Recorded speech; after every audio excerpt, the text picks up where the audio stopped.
Hey, ladies and gentlemen, welcome back to the Jack and Glenn channel. Before we get started, make sure you hit the subscribe button, hit the bell notification so you don't miss any of our reviews. Today, I'm riding solo. That's right, I'm reviewing Love is Blind. We're going to jump into Love and Blind. We're going to break down the drama, the connections, the roller coaster emotions from episode 1 to 3. This season takes us to the Twin City, Minneapolis, Minnesota. We see a fresh batch of singles. That's right, the largest group of singles there have ever been on Love is Blind, right? Sight unseen. And let me tell you, the first 3 episodes wasn't that great. All right. But we did get some love triangle out of it. We got some emotional confusion out of it.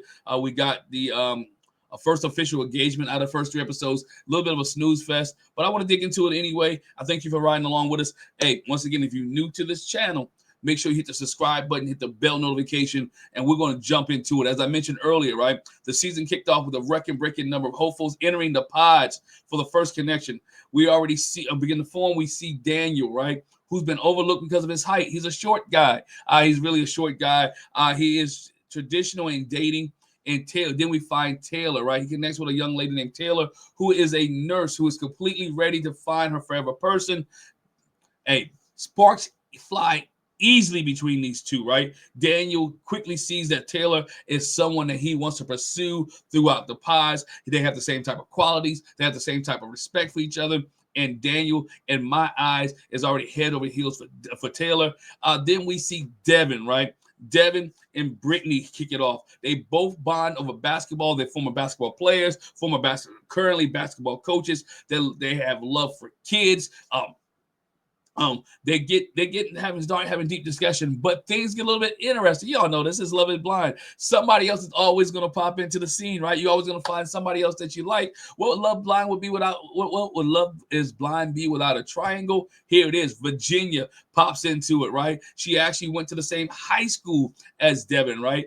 She's a little bit older than Devin. They went to the same high school. Virginia works in a medical field, and she brings in a deep perspective, right, to the experiment, believing that our bodies don't define who we are.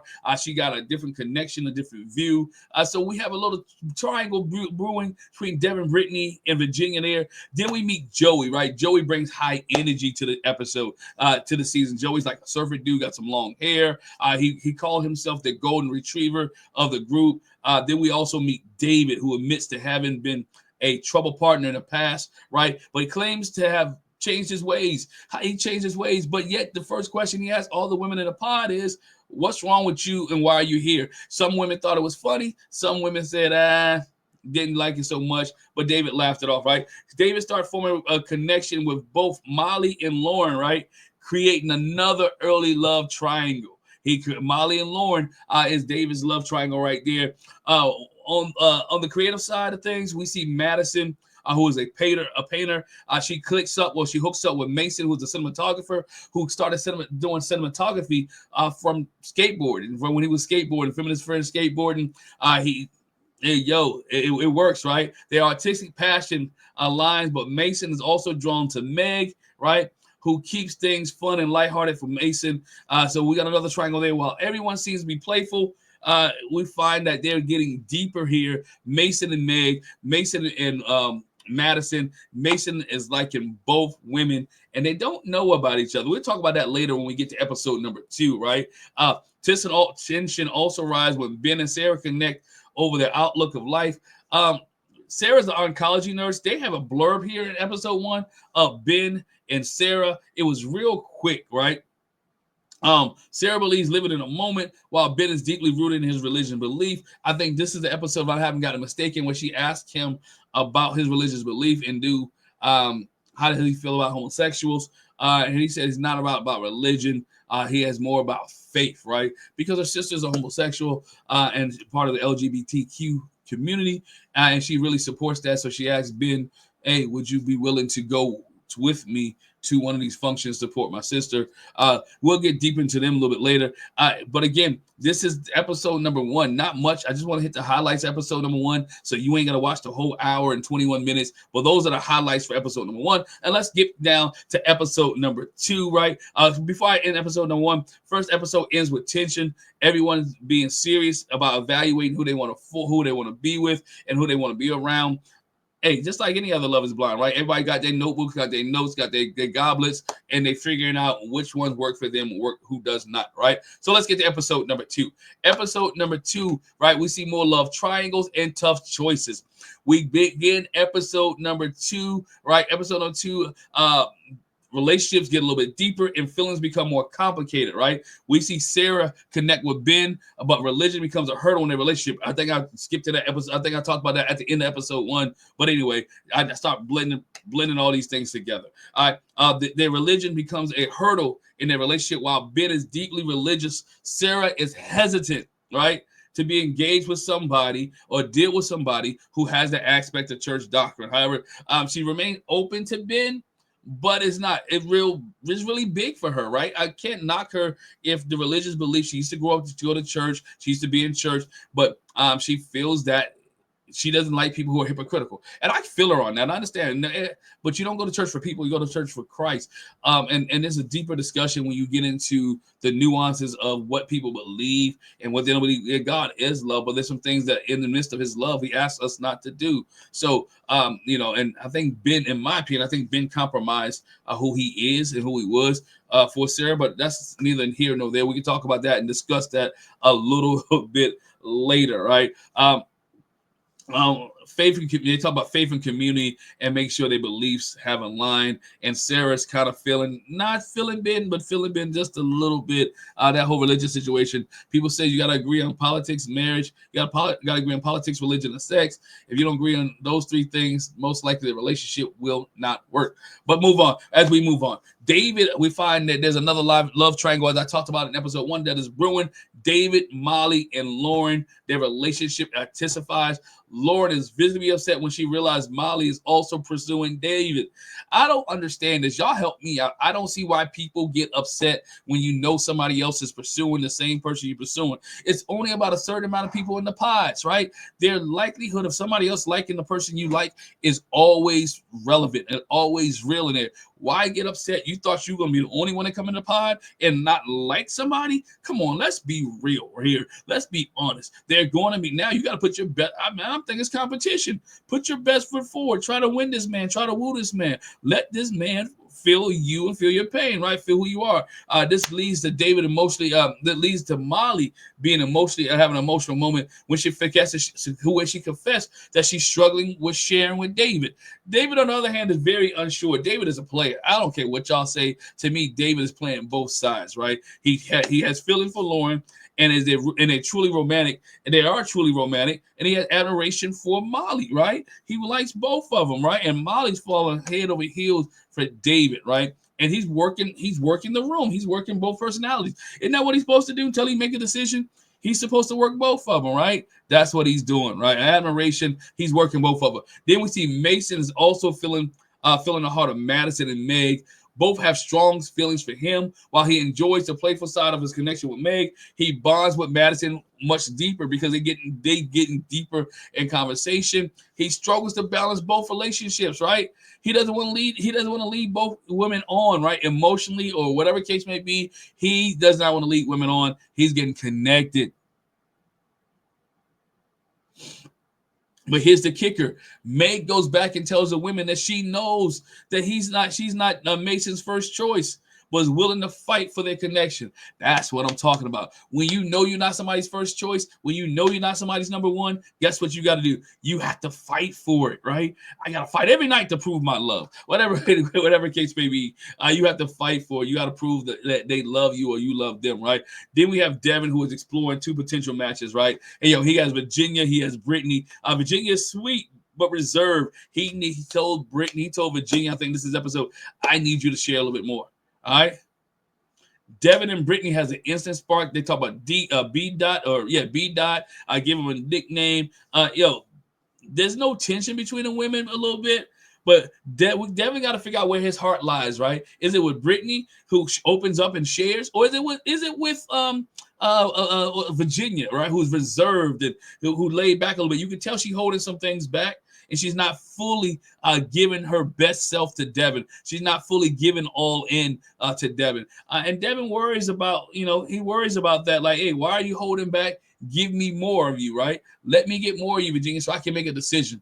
Brittany's letting it all hang loose, right? She's letting it all out, but she's opening up more. They have a good connection. At the end of the episode, we get our first proposal, right? Joey and Monica, who's had a good connection there.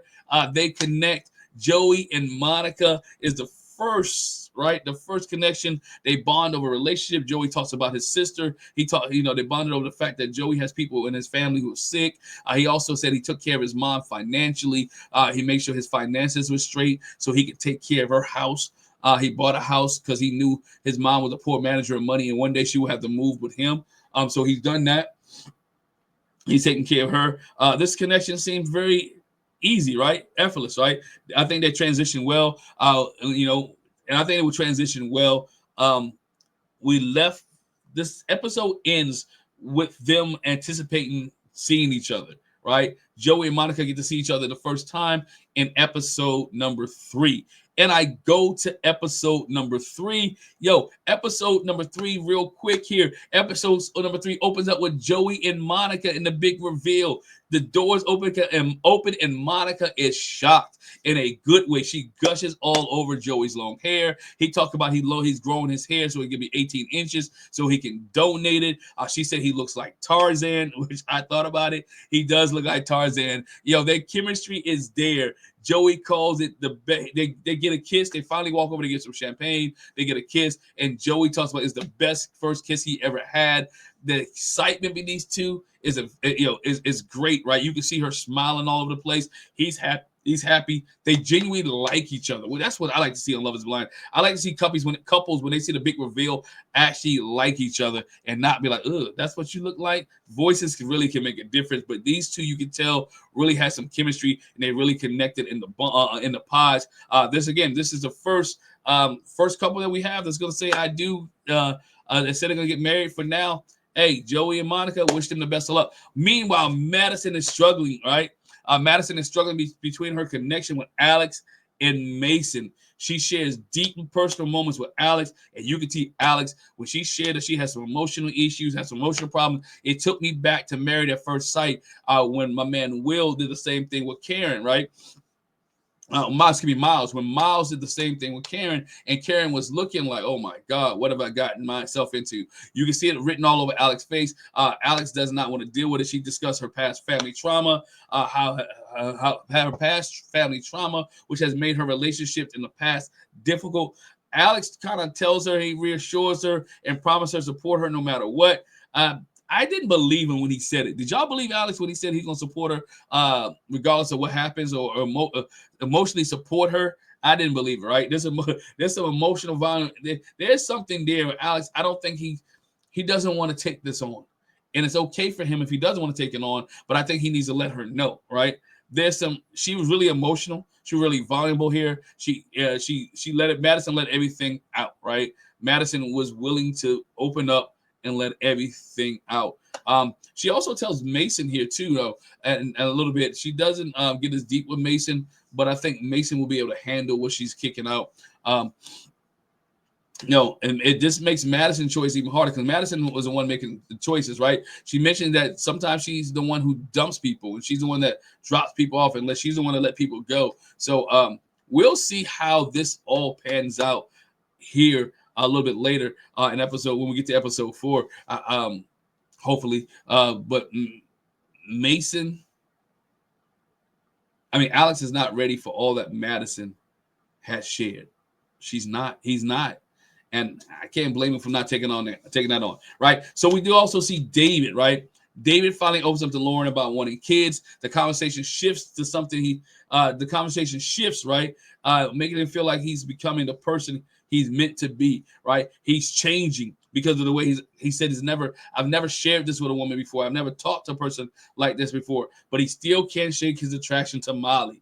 He likes Molly. They have discussion about tattoos. He talks about the one he has on his thigh. She talks about the one she has on her butt cheek. They have a great discussion. Molly is leaving the decision up in the air. Molly, meanwhile, started questioning whether David is truly change, or as he claims to be. Lauren is beginning to see red flags as David appears to be more raw and honest with Molly than with her. David is opening up with Molly much more. Molly's starting to, they don't know in the pods, right? Molly doesn't know who that Lauren is messing with David. Lauren doesn't know that Molly is messing with David as well. They haven't figured it out as of yet in this episode. Hope I'm not going into episode 4. So they don't know. He's narrowing down to 2. David has opened up much more to Molly. He's making promises to Lauren. He's playing the field, is what it is. He's playing the field, and I see this blowing up. I'm interested to see. I'm invested to see who David chooses. I know which one I think he would be better with, but I think he'd be better with Molly. But only time will tell. We'll see how this pans out here in the near future. We also see Megan, right? Mason is also feeling the pressure from Meg, right? As Meg realized that she has not been his first choice. And look, and it's heart-wrenching, right? She tells the women, I'm in trouble, right? That's why you got to have more than multiple choices. You can't put all your eggs in one basket. You got to have all the people. I believe that Meg cut people off too early. She cut them off early, and now she's left at the mercy of Mason. If Mason doesn't choose her, then she's in trouble, right? Mason knows he needs to step up before he loses both Madison and Meg, but he also fears making the wrong decision and repeating past heartbreaks. These people don't want to heartbreak somebody's heart, but here it is. Somebody's heart has to get broken. You're on Love is Blind. Somebody's heart has to get broken here, right? So Mason has a big decision to make. Is he going to choose Meg? Is he going to choose Meg, or is he going to choose Madison, right? He has to make a decision. He's going to break somebody's heart. Hey, guess what? It's going to happen. As the episode closes, Madison tells Mason that her connection with Alex is giving her more confirmation, right? Pushing Mason to step up before it's too late. A decision is getting ready to happen here, and somebody's not going to be happy. Episode 3 ends with them Mason having to make a decision, or with Madison telling Meg that Mason has to step up. Hey, I wanted to give you guys a quick episode recap of episode 1, 2, and 3. It is kind of a snooze. So if you got the hours to watch it, then watch it. But I helped you out with a quick recap of episode 1, 2, and 3. Here it is. My final thoughts on this here. This first 3 episodes brought us a little bit of drama, brought us a little bit of love, and it brought us some tough emotional moments. They brought us some tough moments where people have to make decisions, right? We get the engagement. They have to make tough decisions, whether you're going to choose one or the other.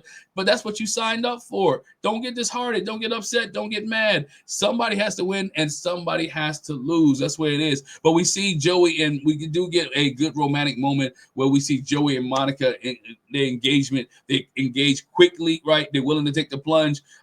We'll see who David finally in the next coming episodes. We'll see if David will choose Lauren or Molly. We'll see how Mason makes up his mind. All right, will he choose Madison or Meg? And only time would tell, man. But again, I can't wait till we get into like episode 5, 6. When we get into the honeymoon episodes, I think that's when all the good stuff begin to happen. These first episodes when everybody's filling each other out, it becomes a little but we'll see. Hey, thanks for rocking with us. We'll find out soon enough. Ben, thanks for tuning in to the Jack and Glenn channel. Hey, do me a favor. If you lasted to this part of the video, don't forget to hit the subscribe button, hit that bell notification so we can see you and you can see us. The next time we start a new video, hey, once again, hit the subscribe button, hit that bell notification, and we'll catch you down the road. Peace.